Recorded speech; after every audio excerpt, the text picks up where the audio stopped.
بسم اللہ الرحمن الرحیم۔ السلام علیکم۔ اسلامک واقعات اور اسلامک قصے دیکھنے کے لیے چینل کو سبسکرائب کیجیے۔ حضرت سلیمان علیہ السلام کو ایسی بے مثال حکومت اور سلطنت حاصل تھی کہ صرف ساری دنیا پر ہی نہیں بلکہ جنات اور طیور اور ہوا پر بھی ان کی حکومت تھی۔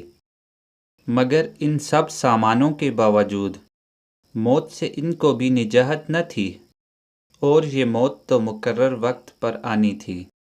بیت المقدس کی تعمیر جو حضرت داؤد علیہ السلام نے شروع کی، ملک شام میں جس جگہ حضرت موسیٰ علیہ السلام کا خیمہ گڑھا گیا تھا، ٹھیک اسی جگہ پر حضرت داؤد علیہ السلام نے بیت المقدس کی بنیاد رکھی۔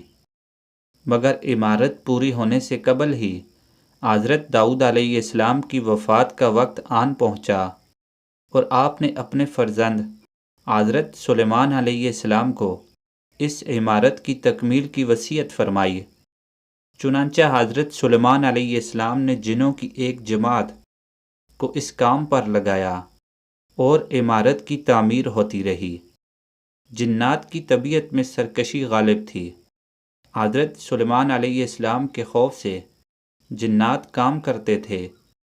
ان کی وفات کا جنات کو علم ہو جاتا تو فوراً کام چھوڑ دیتے اور تعمیر کا کام ادھورا رہ جاتا، یہاں تک کہ آپ کی وفات کا وقت بھی قریب آ گیا اور عمارت مکمل نہ ہو سکی، تو آپ نے یہ دعا مانگی کہ الہی میری موت جنوں کی جماعت پر ظاہر نہ ہونے پائے، تاکہ وہ عمارت کی تکمیل میں مصروف رہیں، اور ان کو علم غیب کا جو دعویٰ ہے وہ بھی باطل ٹھہر جائے۔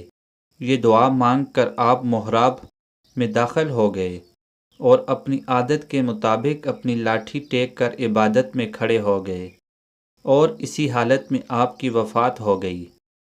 مگر جن مزدور یہ سمجھ کر کہ آپ زندہ کھڑے ہوئے ہیں، برابر کام میں مصروف رہے، اور عرصہ دراز تک آپ کا اس حالت میں رہنا جنوں کے گروہ کے لیے کچھ باعث حیرت اس لیے نہیں ہوا کہ وہ بارہا دیکھ چکے تھے کہ آپ ایک ایک ماہ بلکہ کبھی کبھار 2 ماہ برابر عبادت میں کھڑے رہا کرتے تھے، یہاں تک کہ بحکم الہی دیمک نے آپ کے عصا کو کھا لیا، اور عصا گر جانے سے آپ کا جسم مبارک زمین پر آ گیا، اور اس وقت جنوں کی جماعت اور تمام انسانوں کو پتہ چلا کہ آپ کی وفات ہو گئی ہے۔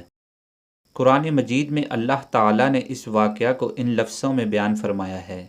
ترجمہ: پھر جب ہم نے ان حضرت سلیمان علیہ السلام پر موت کا حکم بھیجا تو جنوں کو ان کی موت دیمک ہی نے بتائی جو ان کے عصا کو کھا رہی تھی۔ پھر جب حضرت سلیمان زمین پر آ گئے تو جنات کی حقیقت کھل گئی کہ اگر وہ غیب جانتے ہوتے تو وہ اس ذلت کے عذاب میں اتنی دیر تک نہ پڑے رہتے۔ اللہ تعالی ہمیں قرآن پاک کو پڑھنے، سمجھنے اور اس پر عمل کرنے کی توفیق عطا فرمائے۔ چینل کو سبسکرائب اور ویڈیو کو لائک کیجیے۔ شکریہ۔